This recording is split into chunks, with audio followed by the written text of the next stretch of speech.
जय हिंद दोस्तों।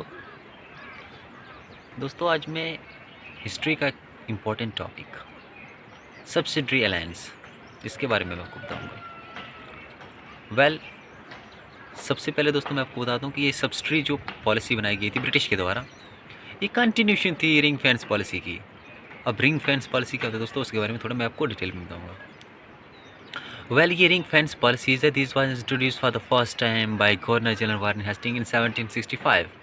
1765 में जब वारन हेस्टिंग्स ने ये रिंग फेंस पॉलिसी का इंट्रोड्यूस किया था, तो इस रिंग फेंस पॉलिसी में दोस्तों आप जैसे नेम से आप इसका थोड़ा सजेस्ट कर सकते हैं कि इसमें फेंस जो बॉर्डर्स थे स्टेट्स के, जिन जिन स्टेट्स ने ब्रिटिशर्स का ऑफर्स माना था, मीन टू से कि जो स्टेट्स जिनको लगता था हमारे इंडिया में, जिनको स्टेट्स को लगता था कि उन पे इंटरनल स्टेट्स हमला कर रही हैं, उनको ट्रूप्स की ज़रूरत होती है, उनको आर्मी की ज़रूरत होती है, तो ब्रिटिशर्स की वो हेल्प ले रहे थे।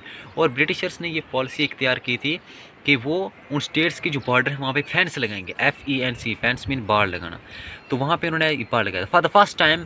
जब मैसूर और मराठास वार हो रही थी तो ब्रिटिशर्स ने ये पॉलिसीज़ इंट्रोड्यूस की थी। जो वारन हेस्टिंग्स है 1765 में, उसने ये पॉलिसीज़ इंट्रोड्यूस की है, रिंग फेंस पॉलिसीज़।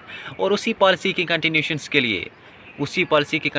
के लिए हमारी ये सब्सिडरी अलायंस पॉलिसीज़ इंट्रोड्यूस की गई है गवर्नर जनरल लॉर्ड वेल्स ने।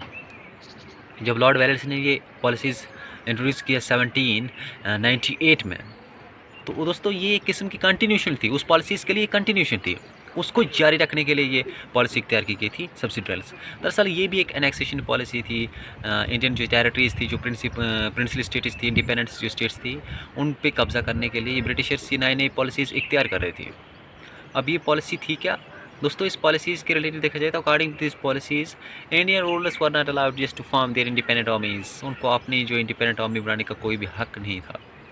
और अगर उनको लगता था, if they just think that they have to face the external dangers, कोई भी एक्सटर्नल स्टेट्स मतलब मे अटैक देम, तो उसके लिए मतलब कि they can just take the help of the British army, British troops उनकी मदद ले सकती है। लेकिन दोस्तों ब्रिटिश आर्मी ने भी इसमें कोई कसर नहीं छोड़ी है। उन्होंने ये इसमें पॉलिसीज़ में, सब्सिडरी अलायंस में ये पॉलिसीज़ में कुछ प्रोविजंस रखे थे कि अगर वो ब्रिटिशर्स आर्मी की हेल्प लेते हैं, उनकी फ़ोर्स की हेल्प लेते हैं, तो तमाम जो expenses, all the expenses they have to meet, all the expenses have to meet by the signatory state.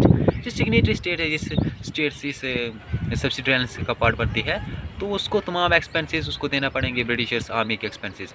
और अगर कभी कभी इन्फ्लेशन हो जाती है, महंगाई हो जाती है, तो तमाम अलाउंसेस, वजीफे वगैरह भरना पड़ेंगे सिग्नेटरी स्टेट्स के द्वारा, यानी हमारे इंडियन स्टेट्स जो इस सब्सिडरी अलायंस का पार्ट बन रही है। And for the first time हमारे इंडिया में जो अवध जो स्टेट थी, वो इस सिग्नेटरी स्टेट्स का पार्ट बनी है और उसको नेक्स्ट कर दिया गया है ब्रिटिशर के द्वारा पहली बार। दोस्तों जो मेन इंपॉर्टेंट जो प्रोविजंस इसके रहे थे वो ये थे कि जो ब्रिटिशर की जो आर्मी है वो सिग्नेटरी स्टेट्स के कैपिटल में लैंड होगी। यानी जब उन्होंने साइन कर दिया है, स्टेट्स ये सब्सिडरी अलायंस को साइन कर दिया है, तो उनको जब लगता है कि हमें डेंजर है, तो वहाँ पे उसके कैपिटल में वहाँ पे रखा जाएगा।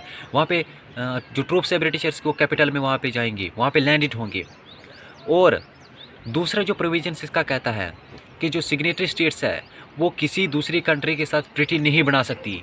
ब्रिटिशर्स ब्रिटेन के द्वारा किसी दूसरी कंट्री के साथ ट्रीटी नहीं बना सकती है। द थर्ड मोस्ट इज़ कि कोई भी, अगर कह सकते हैं, अगर आपको हमारे इंडियन जो रूलर्स हैं उनके साथ उन्होंने कोई भी कह सकते हैं इन्वेस्टमेंट करनी होगी, कोई भी कंप्रोमाइज़ करना होगा, तो गवर्नर जनरल जो ब्रिटिशर्स का होगा उसकी कंसल्टेशन लेना पड़ेगी। इस तरीके से कह सकते हैं जो पॉलिटिकल अथॉरिटी थी हमारे इंडियन स्टेट्स की, वो पूरी की पूरी हमारे ब्रिटिशर्स के हाथ में चला गई है। और बहुत सारी जो स्टेट्स हैं उनको जो अपनी पॉलिटिकल अथॉरिटी वो लॉस्ट हो चुकी है, उनकी जो किंगडम्स हैं वो लॉस्ट हो चुके हैं, और ब्रिटिशर्स ने इस पॉलिसी का सहारा लेते हुए हमारे इंडियन की बहुत सारी स्टेट्स को अपने हाथ में ले लिया है। दोस्तों